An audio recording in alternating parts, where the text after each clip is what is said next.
नमस्कार, आप देख रहे हैं राष्ट्र धर्म और मैं हूं आपके साथ चंद्रशेखर त्रिशूल। चीन और ताइवान के बीच तनाव चरम पर पहुंच गया है। आज चीन की तरफ से 11 मिसाइलें दागी गई हैं और ताइवान की सरकार ने इसकी पुष्टि कर दी है। उनके आसपास के इलाकों की तरफ ये मिसाइलें फायर हुई हैं, लेकिन कहा जा रहा है कि इन मिसाइलों की लैंडिंग जापान में भी हुई है। वहीं जापान के रक्षा मंत्री की तरफ से जारी बयान में कहा गया कि चीन की तरफ से दागी गई 5 मिसाइलें जापान के इलाके में गिरी हैं। वैसे चीन का ये एक्शन इसीलिए भी चिंता में डालता है क्योंकि बुधवार को ताइवान के एयर जोन में चीन के 27 लड़ाकू विमान देखे गए थे। अब दोनों देशों के बीच शुरू हुए इस तनाव की स्क्रिप्ट अमेरिका द्वारा लिख दी गई है। वहीं जब से अमेरिकी संसद की स्पीकर नैन्सी पेलोसी ने ताइवान का दौरा किया है, तब से चीन द्वारा धमकियों का दौर शुरू हो गया है। अब पेलोसी ताइवान से चली गई हैं, लेकिन अमेरिका के एंट्री मात्र से दोनों देशों के बीच तकरार बढ़ चुकी है। जानकारी के लिए बता दें कि आधिकारिक मीडिया रिपोर्ट में कहा गया है कि चीनी सेना 4 से 7 अगस्त तक 6 अलग अलग क्षेत्रों में भी सैन्य अभ्यास करेगी, जो बढ़ाकर चीन ने अब 7 कर दिए हैं, जो ताइवान द्वीप को सभी दिशाओं से घेरते हैं।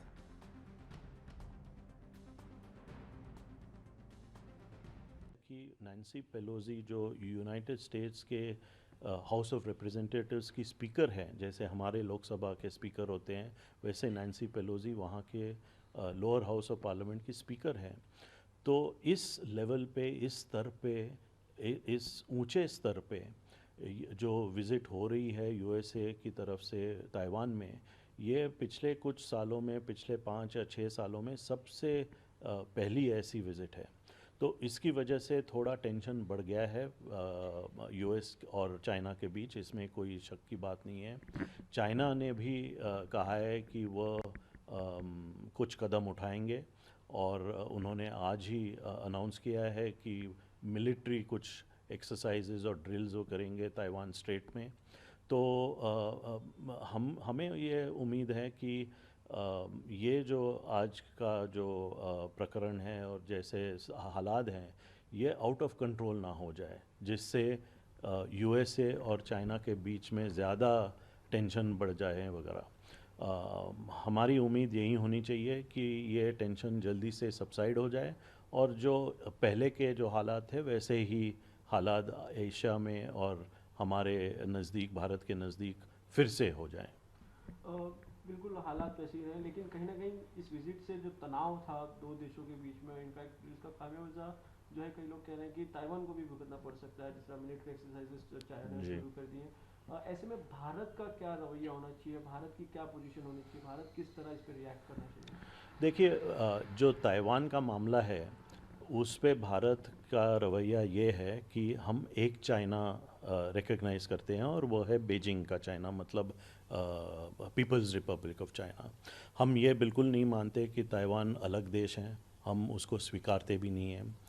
हालांकि इंडिया के यानी भारत सरकार की तरफ से एक दफ्तर है ताइपे में और वहाँ ताइवान सरकार की तरफ से दिल्ली में भी दफ्तर हैं, लेकिन इन दफ्तरों का ये काम है कि दोनों देशों के बीच, दोनों तरफ के बीच जो सांस्कृतिक संबंध है, जो आर्थिक संबंध है, उसको बढ़ावा देना, उसको बढ़ाना, ये उनका काम है। लेकिन राजनयिक स्तर पे या पॉलिटिकल स्तर पे ताइवान और हिंदुस्तान के बीच में कोई यानी कोई आना जाना नहीं है, कोई आदान प्रदान नहीं है। तो यही है भारत का और नई दिल्ली का रवैया, और मैं समझता हूँ इसमें कुछ बदल होने का कोई संभावना ही नहीं है।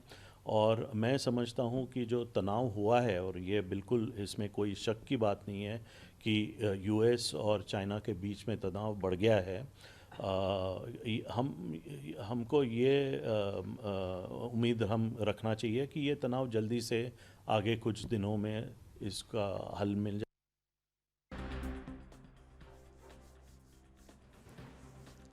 और अब सैन्य अभ्यास के पहले दिन 5 मिसाइलें जापान में जाकर गिरी हैं। अब ऐसे में जापान भी कहीं ना कहीं चीन के सैन्य अभ्यास से त्रस्त और चिंताग्रस्त, और अब जापान भी क्या कहेगा दुनिया में, क्या उसका बयान अब आएगा, इस पर यह भी देखना होगा। और आखिर ये गलती है, ये नादानी है, या ये जानकर की गई हरकत है, ये सब धीरे धीरे परतें खुलती चली जाएंगी और इन्हीं परतों से निकलेगा कि आखिर ड्रैगन की अग्नि जिह्वा में किन किन देशों की सीमाओं पर वार करना लिखा है, किन किन देशों की सीमाओं पर आग उगलना लिखा है, और अपने पंजे में किन किन देशों की सीमाओं की भूमि दबा लेना लिखा है। क्योंकि ड्रैगन अब अमेरिका से उसका रुतबा छीनने के लिए बेकरार है और बेइंतहा इस आग में जल रहा है कि कैसे सुपर पावर ड्रैगन बने।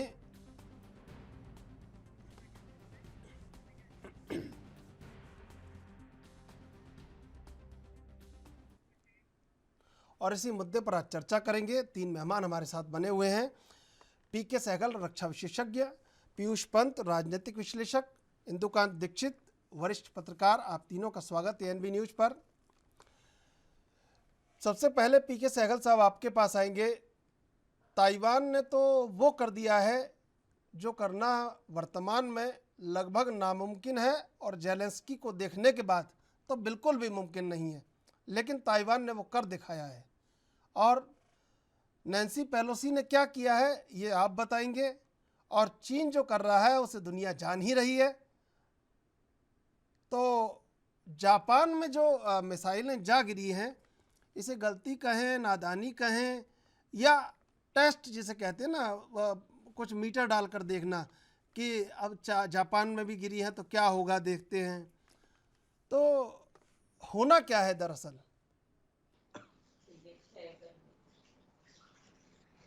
देखो, जहाँ तक जी,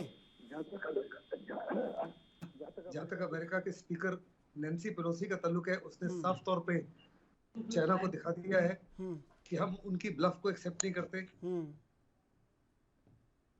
और हम नहीं कर सकते। तो ऐसा डेमोक्रेसी जहाँ भी है जी, हम हर प्रकार से डेमोक्रेसी के साथ खड़े, और चाइना अमेरिका जो है वो वचनबद्ध है हर प्रकार से डेमोक्रेटिक फोर्सेस को प्रोटेक्ट करने के लिए, उनकी सिक्योरिटी के लिए आश्वासन दे रहे हैं। साथ में वहाँ पे उनकी ट्रेड के लिए और फ्रीडम ऑफ इंडो पैसिफिक के लिए उन्होंने साफ तौर पर कहा है कि रूल ऑफ द लॉ जो है उनको पालन करना होगा, और जो विस्तारवादी नीतियाँ हैं उनका हम हर प्रकार से विरोध करते हैं। जहाँ तक उनकी मिसाइल फायरिंग का ताल्लुक है, उनकी मिसाइल जो जापान में नहीं गिरी तो सी ऑफ जापान में गिरी है, जो जापान के वास्तव में EEZ एक्सक्लूसिव इकोनॉमिक जोन है। इसके ऊपर जापान आपत्ति जताएगा और इसको हो सकता है कि क्वाड के देश भी हैं इसके खिलाफ आपत्ति जताए। यूरोपियन यूनियन ने और G7 ने साफ तौर पर कहा है कि ये चाइना के लिए सही नहीं था कि एक विजिट को एक क्राइसिस में कन्वर्ट करना। इसके बावजूद चाइना ने उसको एक किस्म से क्राइसिस में कन्वर्ट किया है, एक किस्म से एयर और मैरीटाइम ब्लॉकेट किया है। लेकिन मुझे नहीं लगता ये एयर और मैरीटाइम ब्लॉकेट जो है वास्तव में कुछ भी अचीव करेगा। ये केवल और केवल अपने डोमेस्टिक ऑडियंस को सेटिस्फाई करने के लिए, कम्युनिस्ट पार्टी ऑफ चाइना को सेटिस्फाई करने के लिए जीपेंग ये कार्रवाई कर रहे हैं जी। क्योंकि पेलोसी की विजिट से पहले जीपेंग ने साफ तौर पे कह दिया था कि अगर ये विजिट हुई तो इसके अंजाम जो है अच्छे नहीं होंगे, मिलिट्री एक्शन भी लिया जा सकता है ताइवान के खिलाफ, और वो वास्तव में फंस गए हैं। अगर कोई मिलिट्री एक्शन करते हैं तो 100% वो उनके लिए बहुत भारी पड़ेगा जी। ताइवान जो है वो मिलिट्री पुशओवर नहीं है जी। उसमें जबरदस्त क्षमता है to inflict a very heavy damage on Beijing as well as Shanghai जी। और साथ ही साथ चाइना साफ तौर पे जानता है कि अनलाइक यूक्रेन, जहां अमेरिका ने साफ तौर पे कह दिया कि अगर कोई मिलिट्री इन्वेजन हुआ तो बड़े पैमाने पर वो हर प्रकार से ताइवान की मदद करेंगे। यानी दूसरे लफ्जों में चीन के लिए बहुत भारी हो सकता है। और अगर जीपेंग कुछ भी कार्रवाई नहीं करते तो उनकी छवि और क्रेडिबिलिटी के ऊपर बहुत ज्यादा अटैक हुआ है। वो चाहते हैं, इस समय उनका प्रिंसिपल फोकस है कि अक्टूबर नवंबर में जो कम्युनिस्ट पार्टी का सेशन है, 20th सेशन, उसमें हर प्रकार से वो उनको अगले 5 साल के लिए इलेक्ट कर दिया जाए। लेकिन इस समय पेंडेमिक की वजह से चीन अलग थलग हो चुका है, उनकी इकोनॉमी गिर रही है, उनकी जीरो कोविड पॉलिसी जो है उससे लोग काफी से ज्यादा नाराज हैं। ऐसे में हो सकता है कि 5 साल की और जो उम्मीद है वो उनको ना मिले, और अगर इस समय कोई भी उन्होंने गलती कर दी तो उनके लिए बहुत भारी पड़ सकती है। ऐसे में मुझे नहीं लगता किसी प्रकार से इसको आगे बढ़ाएंगे। वैसे भी जो उन्होंने आज 11 मिसाइल फायर की, उसके बाद उन्होंने कहा आज की जो मिलिट्री एक्सरसाइज है वो खत्म हो गई है। ठीक है, ठीक है। आगे जो कह रहे हैं 4 to 7 आगे कार्रवाई करते हैं या नहीं करते ये भी मालूम नहीं है जी। लेकिन मुझे नहीं मालूम कि मुझे साफ तौर पे है कि जो गरजते हैं सो बरसते नहीं। Under no circumstances I repeat, China जो है गलती करेगा ताइवान के ऊपर किसी प्रकार के हमला करने के लिए। यस, वो इकोनॉमिक सैंक्शन जरूर लगाएगा जो उसने लगा दिए, और हो सकता है कोई छोटे मोटे आइलैंड जो है उसके 20 किलोमीटर की दूरी पर उसके ऊपर कब्जा करने की कोशिश करे। जितनी भी फायरिंग ड्रिल्स हो रही है, जो टारगेटेड ऑपरेशंस हो रहे हैं, वो सारे के सारे ताइवान के मेनलैंड से कम 20 किलोमीटर की दूरी पर है।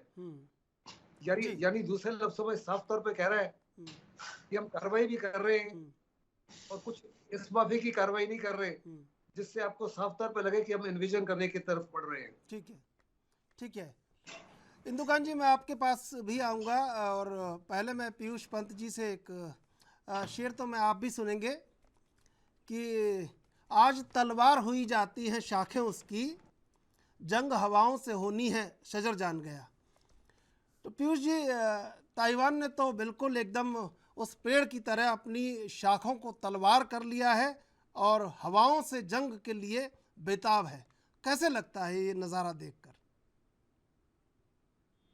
देखिए, वही याद आ रही है अभी जो रूस और यूक्रेन के बीच में हुआ था, और हालांकि उसमें ये था कि मुझे लगता है कहीं से यूक्रेन ने जिस तरीके से जो वहां पे सामना किया रूस का, उससे कहीं न कहीं जो है कि ताइवान को भी एक हिम्मत मिली है, और वो भी अब चीन को आंख दिखा रहा है। वो हालांकि उसके पीछे निश्चित रूप से अमेरिका है, अमेरिका की ताकत है, अमेरिका का बेड़ा भी वहां पहुंच गया है। अगर चीन वहां पे जो है कि मिसाइल दाग रहा है और टेस्टिंग कर रहा है, तो अमेरिका के भी वहां पे शिप पहुंचे हुए हैं, पहले से पहुंच गए हैं वहां पे। तो अमेरिका खुले रूप से जो है, देखिए हमने देखा था वहां पे यूक्रेन चूंकि नैम का सदस्य नहीं था, ये भी नैम का सदस्य नहीं है, ये हो नहीं सकता ताइवान, क्योंकि ताइवान एक प्रोविंस है, ताइवान एक देश नहीं है। तो लेकिन वहां पे जो है कि एक छुपे रूप से जो है अमेरिका जो है यूक्रेन की मदद कर रहा था, लेकिन यहाँ ओपनली जो है ताइवान के साथ है, आज से नहीं बहुत पहले से है। और इस बात को वो ताइवान भी जानता है, और ताइवान चूंकि ये जानता है कि वो उसको अपने अलग बूते से अलग खड़ा होना है, और वो जिस तरह से उसका जो है कि वो देखिए खासकर बड़े बड़े देशों को और यहाँ तक कि भारत को भी जो है वो जो है इलेक्ट्रॉनिक। पीयूष पंत जी, मैं आपका जवाब लूंगा, लेकिन इससे पहले लेंगे एक छोटा सा ब्रेक के बाद फिर हाजिर।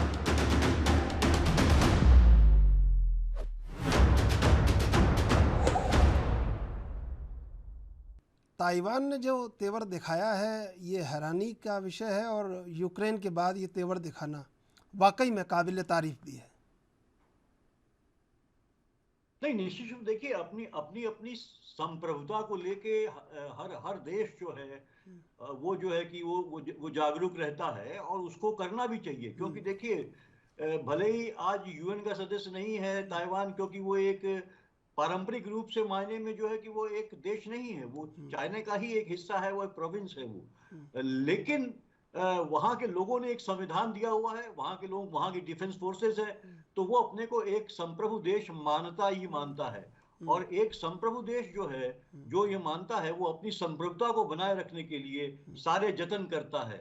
और वही हम भी देख रहे हैं कि जिस तरह से जो है, और मैंने आपसे पहले भी कहा चंद्रशेखर जी कि इकोनॉमिकली काफी स्ट्रांग है ताइवान, और वो न केवल अपने लिए बल्कि दूसरों के लिए काफी, जैसे खासकर जो आप देखिए नहीं, हमसे ज्यादा इलेक्ट्रॉनिक थोड़े आइटम्स है, चाहे वो हमसे है, ज्यादा उसके थोड़े लिए दूसरे और जो गुड्स हैं वो सप्लाई करने के लिए वो काफी जो है कंट्रीज में करता है। तो उसकी एक सप्लायर है, वो एक काफी स्ट्रॉन्ग सप्लायर है वो पूरी विश्व की ठीक है, अर्थव्यवस्था के लिए। बिल्कुल तो इस बिल्कुल, वजह से भी उसके अंदर एक कॉन्फिडेंस है जिसके चलते जो है कि वो ठीक है, और दूसरा जो है डेमोक्रेटिकली जो है ठीक है, वो जी काफी स्ट्रॉन्ग अपने को रखना चाहता है, जी जिसका उसको अमेरिका का भी सपोर्ट मिलता है। एक लिबरल डेमोक्रेसी के रूप में अमेरिका देखता है जी ताइवान को, जी और अमेरिका चाहता है ये कि पूरे विश्व में जो है डेमोक्रेटिक ट्रेडिशंस जो है, डेमोक्रेटिक इंस्टीट्यूशन जो है वो स्ट्रांग बने। जी वही हम देखते हैं कि देखिए जिस तरह से एक विस्तारवाद हम देख रहे हैं लगातार, चाहे चीन का मामला देख लें, रूस का मामला देख लें, वहां पे जहां जहां जो है कि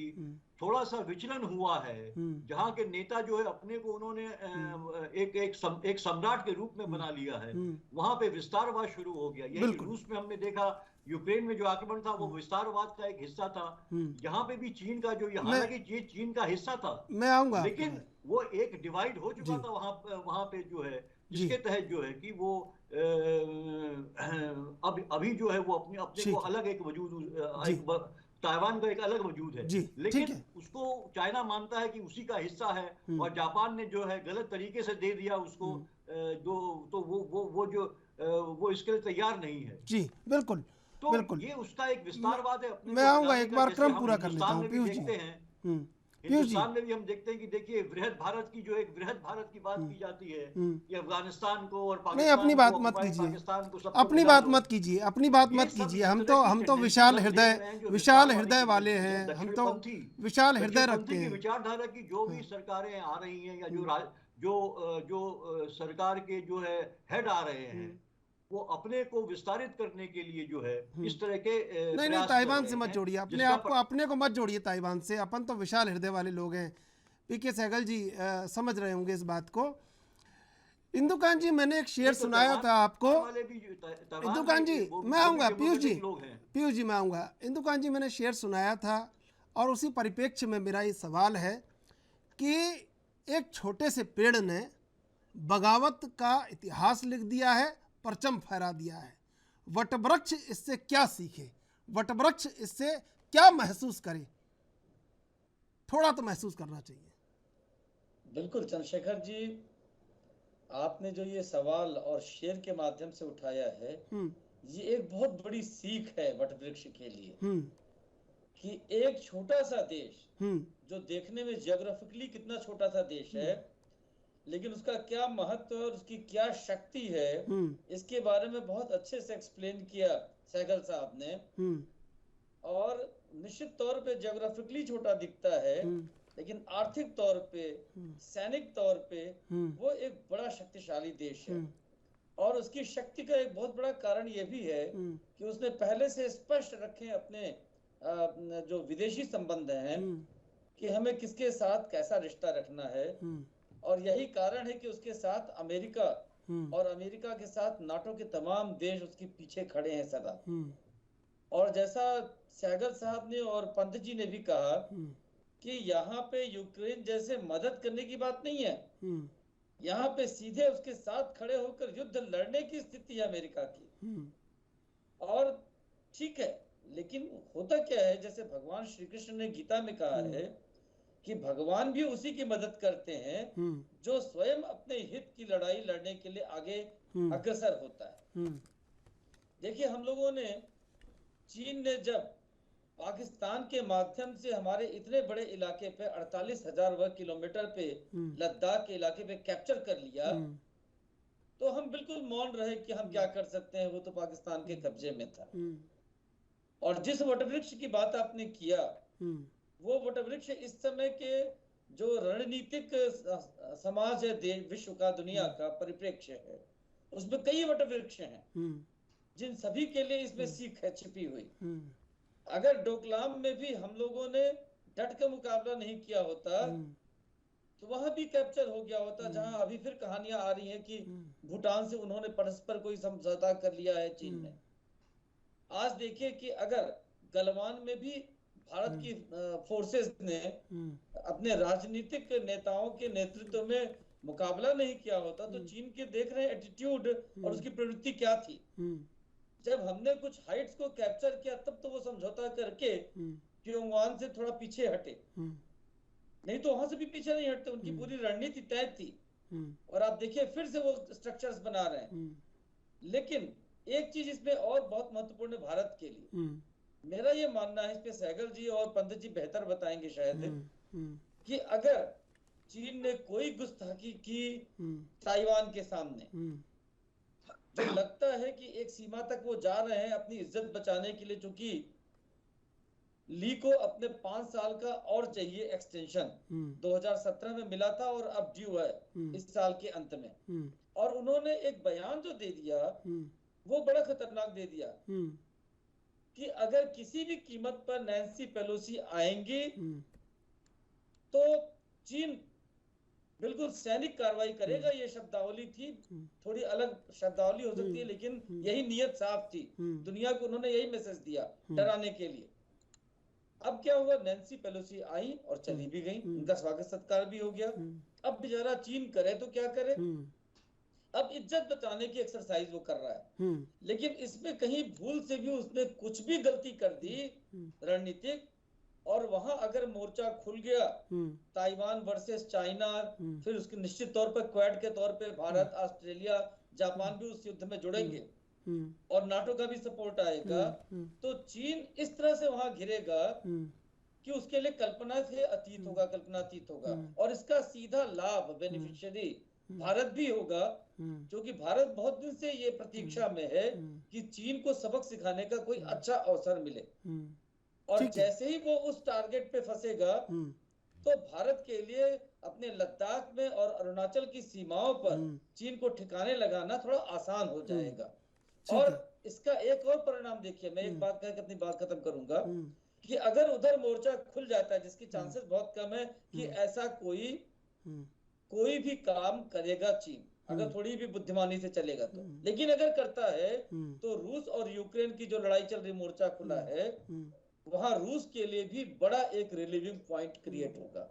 ठीक है जी चंद्रशेखर सहगल साहब, सवाल तो मैं आपसे क्या पूछूं, जब ऐसा कुछ देखा होगा आपने ताइवान को करते हुए तो त्योरियां चढ़ गई होंगी, भुजाएं फड़फड़ाने लगी होंगी और होंठों से निकलने लगा होगा कि हो जाना चाहिए, इस बार तो हो ही जाना चाहिए। और हम तो सिर्फ आंख ही दिखा रहे थे, उसने तो आंख निकालने की बात कह दी ताइवान ने। क्या सवाल पूछूं मैं, कई बार महसूस किया जाता है किसी बात को, ताइवान ने वो कर दिखाया है आज। देखो, नैन्सी पेलोसी की विजिट के बाद में जी 3-4 चीजें बहुत साफ तौर पे नजर आ रही हैं। ताइवान एक छोटा देश है, लेकिन ताइवान की लीडर ने साफ तौर पे कहा चीन को कि हम किसी प्रकार से आपकी धमकी को एक्सेप्ट नहीं करेंगे। हम एक पीस लिविंग नेशन है, लेकिन अगर आपने हमारे ऊपर युद्ध थोपा तो हम हर प्रकार से तैयार हैं आपके खिलाफ जवाबी कार्रवाई करने की। दूसरी, अमेरिका की क्रेडिबिलिटी बिल्कुल खत्म हो चुकी थी। जिस प्रकार से वो अफगानिस्तान से भागा और जिस प्रकार उसका यूक्रेन में रवैया रहा, जापान में, साउथ कोरिया में, वियतनाम वगैरह में काफी ज्यादा घबराहट थी, चिंता थी क्या वास्तव में अमेरिका जो है उनके खिलाफ कभी खड़ा होगा। पेलोसी के विजिट ने साफ तौर पे सिद्ध कर दिया है कि अमेरिका जो है अपने एलाइज के साथ में एशिया पैसिफिक में या इंडो पैसिफिक में हर प्रकार से खड़ा होगा। और अगर चाइना की कोई भी एग्रेसिवनेस हुई और चाइना ने कोई भी गलती की या यूक्रेन के खिलाफ कार्रवाई की या किसी एलाइज के साथ में कार्रवाई की, तो अमेरिका जो है बड़े पैमाने पर उसका जवाब देगा। तीसरा, हिंदुस्तान और चाइना के जो झड़प हुई गलवान में, उससे पहले काफी हद तक Vietnam, Japan, south Korea, Philippines वगैरह घबराए हुए थे। लेकिन जब उन्होंने देखा कि हिंदुस्तान के सैनिकों ने इसके बावजूद कि वो निहत्थे थे और जो जवाबी कार्रवाई की जिसमें हमने कम से कम 40 से 50 चाइनीज को मार दिया, तो सबको साफ तौर पे नजर आया कि चाइनीज जो सिपाही है या सैनिक है, एक तो उसको लड़ाई का कोई तजुर्बा नहीं है, दूसरा intellectually, morally, physically, emotionally Hindustan के सैनिकों के सामने नहीं टिक सकता। इससे उनको भी बहुत ज्यादा साफ तौर पे नजर आया कि वो भी चाइना को उसी माफिक बात दे सकते हैं जैसे कि वियतनाम ने दिया 79 में उसूरी रिवर जब कॉन्फ्लिक्ट हुआ रशिया के साथ में, जैसे रशिया ने दिया उनको तमाचा, और जैसे गलवान में हिंदुस्तान ने स्टैंड लिया है। अभी समय आ गया कि ये सारे चाइना के आगे झुके नहीं और चाइना के खिलाफ एकजुट होकर उसका मुकाबला करे। अक्सर फिर चाइना साफ तौर पर जानता है कि अब चाहे छोटा देश हो चाहे बड़ा देश हो, आज के माहौल में आप लड़ाई नहीं जीत सकते। सेकेंड वर्ल्ड वॉर के बाद में कोई भी छोटा देश है बड़े से बड़े देश से लड़ाई नहीं हारा। आपको याद होगा वियतनाम ने 1954 में फ्रांस को हराया, बिल्कुल 73 में उसने अमेरिका को हराया, फिर अमेरिका इराक में आया, लगभग 10-11 साल के बाद में अपनी इज्जत को बचा के वहां से भागा। अभी जिस माफिक अमेरिका वहां से भागा है, it's a most shameful depiction of American capability. Soviet union आया अफगानिस्तान में, अफगानिस्तान आया इसलिए था कि कैसे सोवियत रूस को तोड़ा जाए, सोवियत संघ को। फिर रशिया ने यूक्रेन में 5 महीने हो गए, हर प्रकार के हथियार इस्तेमाल कर लिए, पूरी ताकत झोंक ली है, लेकिन उसको उस माफी की सफलता नहीं मिली जिसकी उसकी अपेक्षा थी। सो आज के माहौल में एक छोटा देश भी जो है बड़े देश के सामने टिक के खड़ा हो सकता है अगर उसमें दम हो तो, और बाकी सारे देश जो है उसकी मदद के लिए तैयार है। बिल्कुल इस समय अमेरिका के खिलाफ चाइना की हिम्मत ही नहीं कार्रवाई करने के लिए। कोस्टल वाटर्स में चाइना स्ट्रांग है, चाइना की न्यूमेरिकली नेवी बड़ी स्ट्रांग है, 450 वर्सेस 393, लेकिन उसकी नेवी में, उसकी आर्मी में, उसकी एयरफोर्स में वो दम नहीं है। उसमें एक भी सैनिक नहीं है, एक भी लीडर नहीं है, एक भी कोई मिलिट्री कमांडर नहीं है जिसको किसी प्रकार का इवन 1% लड़ाई का एक्सपीरियंस हो। और चाइना ने बड़े पैमाने पर मॉडर्न हथियार तैयार किए हैं। वो खुद कहते हैं कि हमारे हथियार ये कर सकते हैं, वो कर सकते हैं, ये कर सकते हैं, लेकिन जिन जिन देशों को उन्होंने हथियार बेचे हैं उनमें बहुत खामियां और कमजोरियां पाई गई हैं। उनसे फिर भी लोग खरीदते हैं क्योंकि उनके हथियार जो है 1/3 या 1/4 की प्राइस पर मिलती है जो इजराइल से या फ्रांस से या अमेरिका से या रशिया से मिले। ऐसे में वो एक्सपोर्टर तो बन गए हैं, लेकिन उनके हथियार काफी ज्यादा घटिया है, और ये भी सारी दुनिया जानना शुरू हो गई है। और ये भी जो उनके मिसाइल सी ऑफ जापान में जाके गिरे, क्या उनके मिसाइल वास्तव में उतने एक्यूरेट हैं जिस माफी की वो दुनिया को दिखाने की कोशिश करते हैं, या क्या उन्होंने जानबूझकर सी ऑफ जापान में फायर किया है? ये तो सिवाय चाइना के कोई नहीं जानता, लेकिन at a point of time पता लग जाएगा, क्योंकि आज के युग में कुछ भी छुपता नहीं है कि क्या वास्तव में चाइना में उस माफी की एक्यूरेसी, उस माफी की काबिलियत है जिसकी वो दुनिया के सामने धौंस दिखाता है। ठीक है, आज चाइना के सामने हिंदुस्तान के एक्शन के बाद कोई भी डरने के लिए तैयार नहीं, कोई भी खड़ा होने के लिए तैयार नहीं, सब खड़ा होने के लिए तैयार है। पीयूष पंत जी, ये ताइवान ने पहले अपनी ताकत को तौल के किया होगा, चीन से इतना बड़ा पंगा लिया है।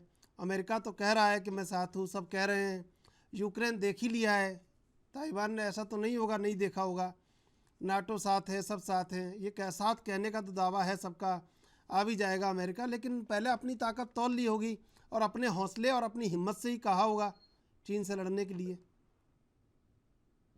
तो देखिए, ये कोई जो डिस्प्यूट है कोई नया नहीं है, ये बहुत पुराना है और लगातार उसका सामना किया है आप ताइवान ने, और डट के सामना किया है, और उसने अपनी इकोनॉमी को आगे बढ़ाया है, और उन्होंने जो है कि पूरा का पूरा हेल्थ सेक्टर में भी काफी काम किया है, और तो उसने अपने को एस्टेब्लिश किया है एक स्ट्रॉन्ग नेशन के रूप में। भले ही उसको रिकॉग्निशन नहीं मिला है उस रूप में, लेकिन वो स्ट्रॉन्ग है, और इसीलिए वो है कि लगातार जो है कि चाइना के डिजाइन को जो है वो फ्रस्ट्रेट करता रहा है, और चाइना, इसीलिए चाइना जो है लगातार जो है उससे खफा है और चाहता है किसी न किसी तरह से उसको वो उस पर कब्जा कर ले वो। लेकिन जो है कि ताइवान जो है अपनी पूरी उसकी अपनी ताकत के साथ, और उसकी अपनी एक मॉरल, जो उसका मॉरल है, मॉरल उसके साथ, और दूसरा अपनी जो है यहाँ तक कि उसकी डिफेंस भी अच्छी खासी उसकी जो है उसने तैयार कर रखी है, अपनी मिलिट्री पावर भी अच्छी बिल्डअप कर दी है उसने, और उसको सपोर्ट है। देखिए, अमेरिका का सबसे बड़ा सपोर्ट है, क्योंकि देखिए पूरा हमने देखा हमेशा कि बाइपोलर वर्ल्ड, और बाइपोलर वर्ल्ड फिर से हम एक बार देख रहे हैं जिस तरह से इमर्ज कर रहा है। तो चाइना के खिलाफ जो है कि अगर अमेरिका का साथ आपको मिल रहा है तो निश्चित रूप से आप कहीं ना कहीं मजबूत महसूस करते हैं।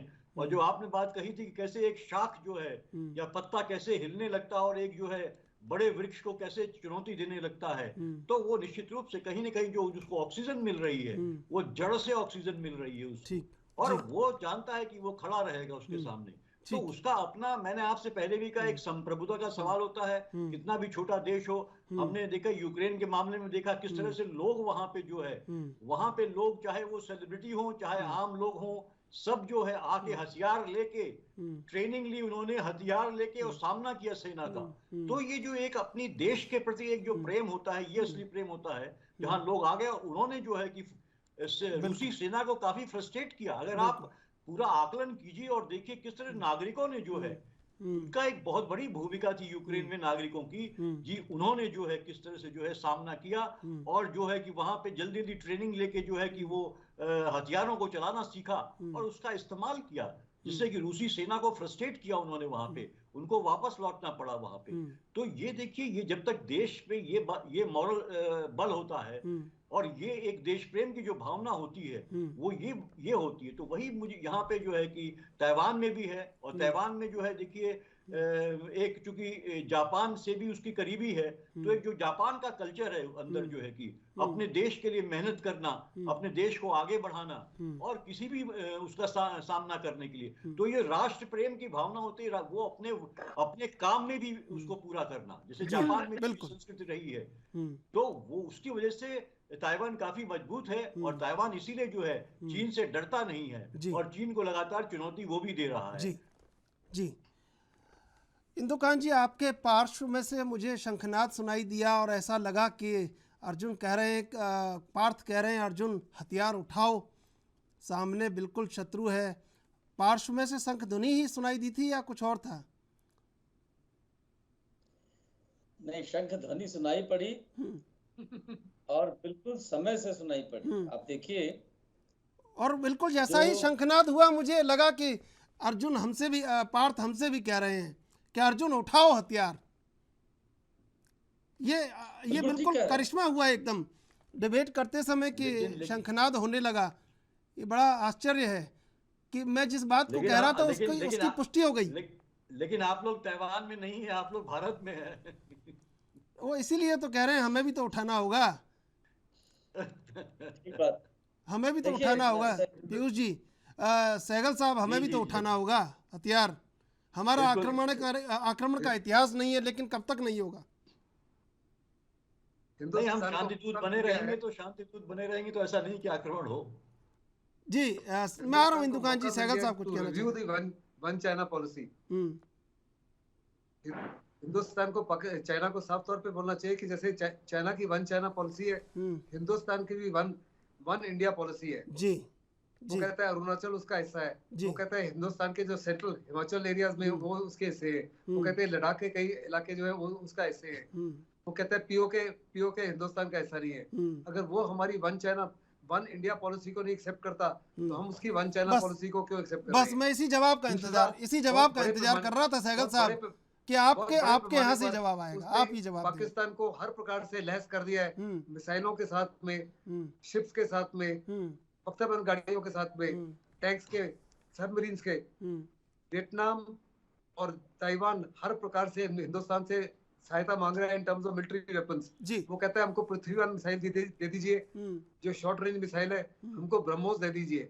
लेकिन हम कतराते हैं कि चाइना का क्या रिएक्शन होगा। चाइना तो हर प्रकार से हिंदुस्तान को घेरे बैठा है, बिल्कुल, both by land and by sea. तो हमको उसी की भाषा में उसको जवाब देना है। बिल्कुल, मैं यही सुनना चाह रहा था। It's also a time for us to have a relook of the Tibet policy. जी, कल अगर हिंदुस्तान बोल दे कि चाइना की ऑक्यूपेशन तिब्बत के ऊपर इलीगल है, तो चाइना के लिए मुसीबत की घड़ी उठ खड़ी होगी। ठीक है, और ये हिंदुस्तान को बोलना है इससे पहले कि दलाई लामा जी चले जाए। जी, एक बार दलाई लामा जी चले जाएंगे तो इस स्टेटमेंट का वैल्यू जो है और एसेंस जो है और महत्व है बहुत कम हो जाएगा। जी, इसलिए हिंदुस्तान में अभी स्ट्रॉन्ग लीडरशिप है, प्रोफेशनल आर्म फोर्सेस है, डिसाइसिव सरकार है, और हमको रीलुक करना पड़ेगा अपनी वन चाइना पॉलिसी के ऊपर और तिब्बत पॉलिसी के ऊपर। जी, ठीक है।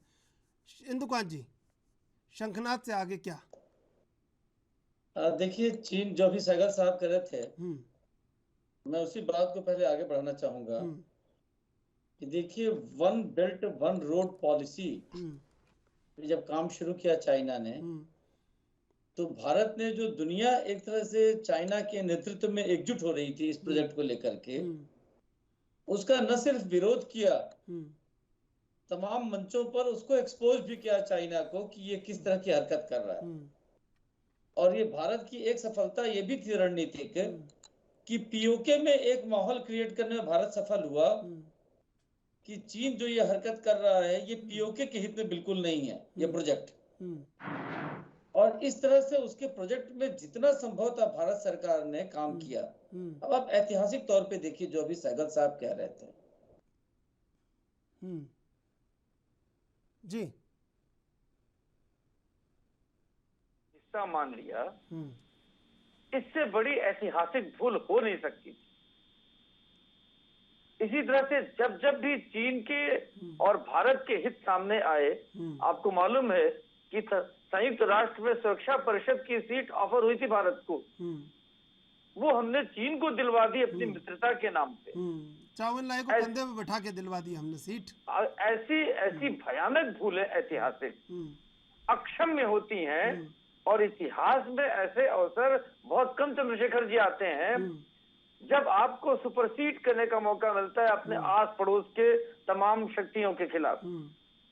और कभी भी जो सीधा पड़ोसी होता है उस पे आप परमानेंट एक मित्र के भाव से विश्वास नहीं कर सकते हैं। चाणक्य ने कहा है कि पड़ोसी का जो पड़ोसी होता है एक देश छोड़कर वो मित्र होता है, लेकिन सीधा जो पड़ोसी होता है वो आपका रणनीतिक मित्र नहीं हो सकता है। एक तात्कालिक मित्रता आप बना सकते हैं शांति सौहार्द के लिए। लेकिन इंदुकांत जी, चीन के संदर्भ में तो चाणक्य से ज्यादा पुष्यमित्र को पढ़ना आवश्यक है हमें। ठीक कह रहे हैं आप। देखिए, चीन ने जब भी कोई अपनी डिप्लोमेसी की है, जब भी अपनी कूटनीतिक चालें चली हैं, तो दुनिया के बड़े बड़े लोगों को उसने पीछे छोड़ दिया है। आप एक उदाहरण देखिए कि जब नॉर्थ कोरिया से जो अभी फॉर्मर प्रेसिडेंट थे अमेरिका के ट्रम्प साहब बातचीत कर करके एक सोल्यूशन लाना चाहते थे, स्टेबिलिटी लाना चाहते थे, उसके न्यूक्लियर बिहेवियर पर वेपन पे कंट्रोल करना चाहते थे, तो चीन ने उनको अपने यहाँ बुला लिया, बातचीत की, बिना अमेरिका को बताए, अमेरिका के इंटरेस्ट लिए वो एक उसमें एक बड़े प्लेयर बनकर निकले। उन्होंने दिखाया कि नॉर्थ कोरिया हमारे इशारों पे चलने को तैयार है, और कहीं न कहीं ट्रंप को बहुत परेशान किया अमेरिकी विदेश नीति उस मामले में, उत्तर कोरिया के मामले में तय करने में, और इसी कारण से वो समझौता भी पूरी तरह सफल नहीं हो पाया शायद। अब देखिए, ये एक मौका है, अवसर है अमेरिका के पास कि अगर चीन हरकतें करता है, क्योंकि आज नहीं कल आप आंखें मूंद करके ऑस्ट्रिच एटीट्यूड से चीन के साथ नहीं काम कर सकते हैं, चाहे वो भारत हो चाहे रूस भी। मैं आपको बता दूं, आज रूस मौन है अपनी आर्थिक समस्याओं के चलते, नहीं तो रूस के साथ भी चीन के बहुत मधुर रिश्ते नहीं रहे हैं, उनके सीमा विवाद हैं, नॉन विवाद है। ठीक है कि उन्होंने तात्कालिक तौर पे कुछ सेटलमेंट्स कर लिए। तो अमेरिका को कहीं न कहीं, आपको याद होगा कि ट्रंप ने कई बार भारत को कहा जब गलवान विवाद हुआ कि आप आगे बढ़ो, हम आपके साथ हैं। वो चाहते थे कि एक युद्ध हो जाए, और भारत के साथ अगर युद्ध होगा तो अमेरिका वेपन्स और बाकी तरह से जो भी सपोर्ट करना होगा, लेकिन चीन को टेम करना, जिसको कहते हैं अंग्रेजी में, करना इजी होगा, और भारत से बड़ी कोई शक्ति नहीं हो सकती उसको सुधारने के लिए। लेकिन अब भारत ने जो कि बुद्धिमानी के तौर पे ये किया कि नहीं, हम खुद अपने हिसाब से अपनी चीजों को सलटेंगे। अब चाइना को सेट करने का अमेरिका के पास ताइवान से बढ़िया रणभूमि नहीं हो सकती है, और अगर यहाँ कोई हरकत करता है चाइना, तो ये अमेरिका को करना ही चाहिए उसको सपोर्ट। यूक्रेन वाली अप्रोच पे नहीं काम करना चाहिए। और मैं एक फर्क बताऊं आपको, अपना मेरा जो असेसमेंट है कि ताइवान और यूक्रेन और बाकी शक्तियों में क्या फर्क है। ताइवान के लोगों को पता है कि एक बार अगर हम चले गए चाइना के पूरी कंट्रोल में, पूरी तरह से हमारी सरकार भी कम्युनिस्ट सरकार हो गई, तो जिस आजादी और जिस तरह के जीवन शैली में वो जी रहे हैं इतने वर्षों से, वो उनके लिए हमेशा हमेशा के लिए दफन हो जाएगा, सपना हो जाएगा। इसलिए वहां पे जो एक है ना कि मरता क्या न करता, अस्तित्व की लड़ाई है, और देश की नहीं, एक एक जनमानस की अस्तित्व की लड़ाई है। इसलिए वहां की लड़ाई बिल्कुल आन बान शान और जीवन की लड़ाई है। यूक्रेन में लड़ाई का मतलब है कि वो पहले यूएसएसआर के पार्ट थे, आज उनके कब्जे में चले गए, दूसरे कब्जे में चले गए, शासन व्यवस्था में बहुत बदलाव होने की तात्कालिक कोई संभावना नहीं है। लेकिन चाइना और ताइवान में ये है कि ताइवान को अगर एक बार कैप्चर कर लिया चाइना ने, तो हमेशा हमेशा के लिए वो इतिहास बन जाएगा। जी ठीक है सहगल साहब, वो तो बगावत से ही जन्मा है ताइवान, लेकिन जो वर्तमान परिप्रेक्ष्य, वर्तमान जो परिदृश्य है, क्या लगता है कि जिस तरह चीन कर रहा है, ये मिसाइलें जापान के क्षेत्र में जा गिरी और अभी तो 4 दिन बाकी हैं, तो कहाँ गिरेंगी कुछ पता नहीं चल रहा है अभी तो क्या उनको भी नहीं पता है? दरअसल ये चीन को भी नहीं पता है, क्योंकि जिस तरह वो बनाते हैं चीज़ें, यूक्रेन के युद्ध के दौरान भी ये जो रशिया को उन्होंने टायर सप्लाई किए थे वो भी वहाँ पे धंस गए थे सारे टैंक्स।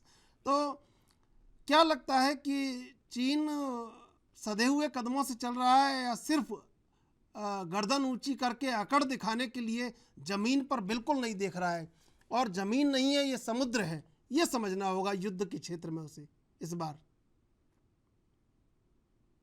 देखो, चीन साफ तौर पे जानता है कि जहाँ तक ताइवान है, ताइवान का मोराल, ताइवान का मोटिवेशन, ताइवान की लीडरशिप, ताइवान की ट्रेनिंग जो है बिल्कुल इजराइल की तरह है। ताइवान साफ तौर पे जानता है कि अगर वो लड़ाई हार गया तो हमेशा हमेशा के लिए अपनी डेमोक्रेसी खो देगा, अपने वैल्यूज खो देगा। ऐसे में चाहे जितना बड़ा चीन हो, वो उससे लड़ाई नहीं हारेगा।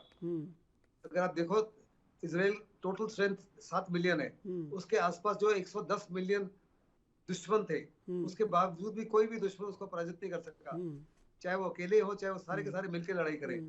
और अगर इतिहास की तरफ देखो तो चीन के पास क्वांटिटेटिवली बहुत ताकत है, लेकिन कोई भी लड़ाई में स्टार्टिंग रेशो जो है, उससे लड़ाई का अंत क्या होगा कोई नहीं जानता। अगर आप इतिहास को देखो तो अलेक्जेंडर आया था तकरीबन 10,000 सैनिकों को लेकर, पोरस के पास 1 लाख थे, हमारे पास 10:1 एडवांटेज था, लेकिन हार किसकी हुई? हमारी। जब बाबर आया, बाबर भी 10 से 12,000 सैनिकों को लेकर आया, इब्राहिम लोदी के पास 1 लाख थे। We had again a strength of advantage of 1:8 to 1:10, लेकिन हार किसकी हुई? हमारी, क्योंकि उसकी लीडरशिप बेटर थी, उसकी टेक्नोलॉजी बेटर थी। फिर जब बाबर वर्सेस राणा सांगा 10,000 वर्सेस 80,000, हार हमारी हुई। फिर क्लाइव 200 सैनिकों को लेके आया और 200 साल हिंदुस्तान के ऊपर रूल कर गया। इसलिए स्टार्टिंग रेशियोज अमेरिका चाइना के पास बेहतर है, लेकिन it is always and every time the man behind the machine who matters. Vietnam ने तो भगा ही दिया था ना अमेरिका को भी।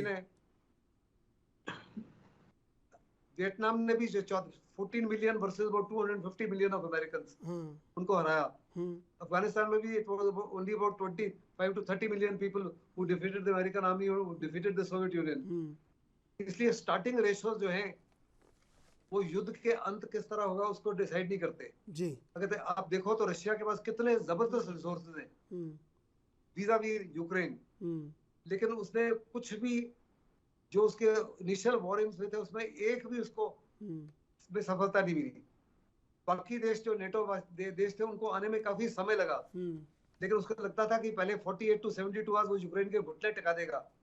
आज 5 मिनट तक भी घुटने नहीं टिके, और वास्तव में अगर घुटने टिके तो मैं कहूंगा कुछ हद तक रशिया के टिके। इतनी बड़ी ताकत, उसके कम से कम 50 से 60 हजार सैनिक मारे जा चुके हैं, कई हजार उसके टैंक और बख्तरबंद गाड़ियां बर्बाद हो चुकी हैं, कई 100 उसके हवाई जहाज और हेलीकॉप्टर बर्बाद हो गए हैं। ऐसे में वास्तव में जब हिस्ट्री देखेगी इस युद्ध को बहुत समय के बाद में, तो मुझे नहीं लगता वो कहेंगे कि रशिया की किसी प्रकार की भी जीत हुई। रशिया काफी इकोनॉमिकली बैकवर्ड हो गया है, क्वालिटी ऑफ लाइफ रशियन के लोगों की गिर गई है, उनके ओलिगार्क्स जो है पुतिन के खिलाफ हो चुके हैं। ऐसे में अगर ताइवान के ऊपर हमला करता है चाइना, मुझे लगता है 100% वो चाइना के लिए बहुत भारी पड़ेगा। चाइना की $12 ट्रिलियन इकोनॉमी जो है 4 से 5 ट्रिलियन डॉलर रह जाएगी। चाइना में जितनी भी प्रोग्रेस हुई है वो सारी की सारी साउथ चाइना सी फ्रंट के ऊपर हुई है, जिसमें शंघाई है, बीजिंग है और आसपास के जो बड़े शहर है। ताइवान के पास हिम्मत है इस समय, उसके दम है। 288 मॉडर्न एयरक्राफ्ट है, F-16 मिराज 2000, और वो बहुत बड़ी मिसाइल शक्ति है जिसके दम पर वो बहुत बड़ा नुकसान पहुंचा सकता है चाइना को, जो चाइना एक्सेप्ट करने के लिए तैयार नहीं है। और अगर एक्सेप्ट करता है तो वास्तव में चाइना जो है कम से कम 15-20 साल पीछे चला जाएगा।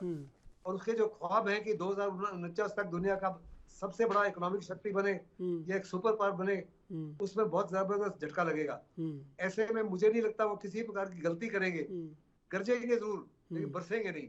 ठीक है पीयूष पंत जी, रूस तो मन ही मन खुश होता होगा ये सब देख के, और बीजिंग के माथे पर तो सलवटें होंगी, भले ही वो दिखा रहा है दुनिया को कि हम ये कर देंगे वो कर देंगे, और ताइवान बहुत खुश होगा आज कि हो गया तो हो गया, नैन्सी पेलोसी के लिए बिछा दिया कालीन तो बिछा दिया, लेकिन इस कालीन को दुनिया ने देख लिया और ताइवान के तेवर को भी दुनिया ने जान लिया। नहीं देखिए, रूस तो इस समय चूंकि चीन के साथ ही है, तो अभी जो जिस तरह से स्ट्रेटेजिकली उनके इंटरेस्ट जो है वो आपस में मिल रहे हैं, और रूस जो है चाइना के सपोर्ट में है। इवन जो है जो मिसाइल अटैक और चाइना ने अभी जो किया है अपना वहां पे जो टेस्टिंग कर रही है उसका सपोर्ट भी रूस ने किया है। तो रूस तो खुश इसलिए है कि रूस अभी देख चुका है कि अमेरिका ने किस तरह से जो है यूक्रेन की मदद करके उसकी जो उसका जो एक दावा था कि वो 3 दिन में 4 दिन में जो है वो लड़ाई जीत जाएगा, उसको कहीं ना कहीं असफल बना दिया है। तो इसलिए जो आप कह रहे हैं, तो निश्चित रूप से एक मौका मिला है फिर से रूस को चीन के साथ मिलके जो है अमेरिका को एक लेसन सिखाने के लिए। लेकिन मुझे नहीं लगता कि कोई इस तरह की स्थिति बनेगी जहां की एक युद्ध की स्थिति बनेगी, क्योंकि देखिए चीन भी और अमेरिका भी दोनों ही न्यूक्लियर कंट्री हैं, और इस तरह से जो है कि एक युद्ध की स्थिति बनना थोड़ा भी मुश्किल मुझे लगता है। और ये आपके क्या नाम ये भी तो इसलिए जो इकोनॉमिक हालात है उसको देखते हुए ऐसी स्थितियां बनना मुश्किल है। लेकिन ये तय है कि इसमें एक बात है कि जो है आपकी ताइवान ने जो है कि अपना जो है एक दबदबा जो है, और एक छोटा देश होने जिसको कि मुश्किल से जो है कि मेरे ख्याल से 10-12 जो कंट्रीज है उन्होंने ही खाली रिकॉग्नाइज अभी किया है कंट्री के रूप में, और तो उसने ये दिखा दिया है कि नहीं उसका एक वजूद है, वो एक ताकत रखता है, और वो जो है कि चीन जैसी जो ताकत है उसको भी जो है सामना करने के लिए, उसका भी सामना करने के लिए वो तैयार है।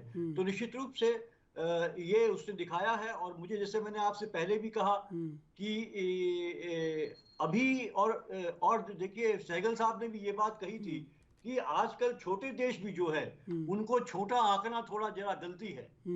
वो भी अपनी जो तैयारी इतनी करते हैं और उनको ये मान लेना कि वो खत्म हो जाएंगे, सामना नहीं कर पाएंगे।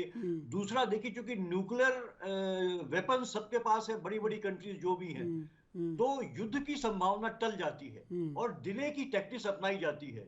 यही हमने देखा यूक्रेन में भी उन्होंने वो टैक्टिक्स अपनाई। यहाँ हम देखते हैं कि यहाँ पे अगर कोई ऐसी स्थिति बनती है तो यहाँ पे जो है कि यहाँ पे भी वही स्थिति होगी कि जो है कि एक डिले पैदा की जाए, गुरिल्ला वारफेयर का जो है कि इस्तेमाल किया जाए, ताकि चाइना जो है पूरी तरीके से एक युद्ध न छेड़े जो है इसके खिलाफ, ताइवान के खिलाफ। तो मुझे लगता है कि ताइवान ये एक अच्छी बात है कि उसने दिखा दिया कि हम एक डेमोक्रेटिक कंट्री हैं, और एक डेमोक्रेटिक कंट्री एक जो है कि टोटलिटेरियन कंट्री के खिलाफ जिस तरह से जो है उसके जो डिजाइन्स हैं उसके खिलाफ जो है वो खड़ा हो सकता है, और वो एक डेमोक्रेसी के लिए वो खड़ा हो सकता है। और अमेरिका ने इसीलिए जो है कि उसके साथ भी है। तो ये एक जंग बेसिकली डेमोक्रेसी वर्सेस जो है टोटलिटेरियन स्टेट की भी है यहाँ पे। वही चाहे रूस को ले लें चाहे चीन को ले लें, उनका कैरेक्टर एक है। जो दोनों के राष्ट्राध्यक्ष हैं उन्होंने अपने संविधान में संशोधन करके अपने को वहां पे जो है कि परमानेंट हेड बना दिया है। पुतिन साहब ने भी और यहाँ शिपिंग ने भी जो है अपने को 30-50 साल के लिए जो है राष्ट्राध्यक्ष बना लिया है। तो ये एक डिक्टेटर की पहचान है।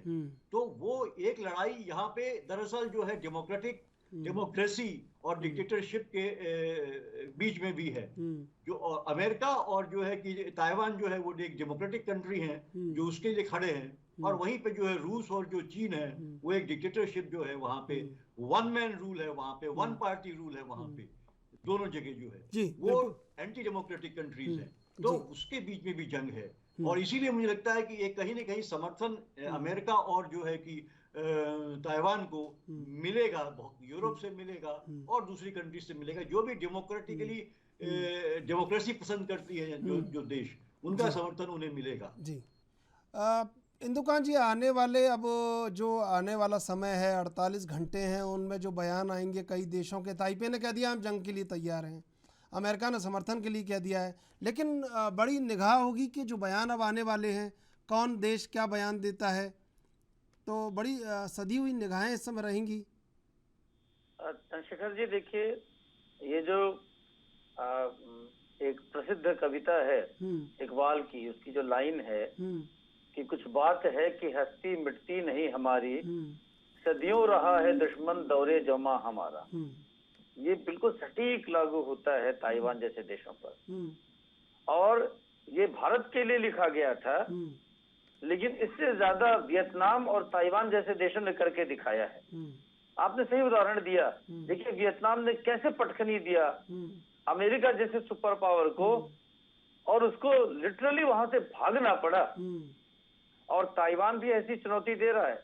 और एक बड़ा प्रश्न उठाया है सहगल साहब ने कि जो आज परीक्षण किया चीन ने, कौन जाने वो परीक्षण जानबूझ करके वहां हुआ या वो मिसफायर था, क्योंकि उनके हथियारों, उनके सैनिकों की क्रेडिबिलिटी बहुत ज्यादा एक कहते हैं ना कि संदेह के घेरे में, और उनके पास युद्ध का कोई अनुभव नहीं है जो आपने कहा। ऐसे में वो कोई कदम आगे बढ़ाएंगे इसकी संभावनाएं बहुत कम है।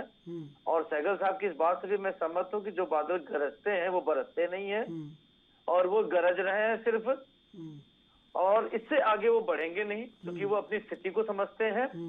हाँ, आज की डेट में अगर कोई युद्ध का मोर्चा वहां खुलता है तो भारत भी खड़ा होगा, क्योंकि साउथ चाइना सी की लड़ाई है एक तरह से ये, जो ताइवान के साथ इतना पुरजोर तरीके से खड़ा है अमेरिका और उधर से जापान, और जो क्वाड बनाया उसका पर्पस यही था कि साउथ चाइना सी में इन देशों के जो व्यापारिक इंटरेस्ट को कैसे बचाया जाए।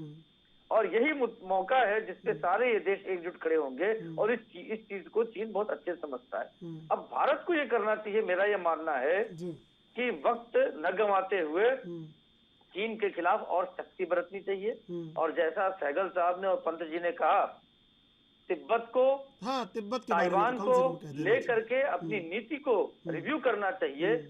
और जब भारत की सीमाओं को लेकर इतने तरह के संदेह बार बार चीन पैदा करने की कोशिश करता है, तो हमें भी अपनी रणनीति बदलनी चाहिए। जी बिल्कुल, समय समाप्त हो रहा है। सहगल साहब, इंदुकान दीक्षित जी, पीयूष पंत जी, आप तीनों का धन्यवाद डिबेट में जुड़ने के लिए। दरअसल ताइवान ने बगावत कर दी है चीन के खिलाफ, और अब आने वाला वक्त ये बताएगा इस बगावत में कौन कौन चीन के खिलाफ है, क्योंकि सारी दुनिया ड्रैगन से परेशान है। अब ड्रैगन कैसे अपने आप को बचाएगा ये वक्त तय करेगा। बहरहाल, देश विदेश की ताज़ा तरीन खबरों के लिए आप देखते रहिए ANB न्यूज़।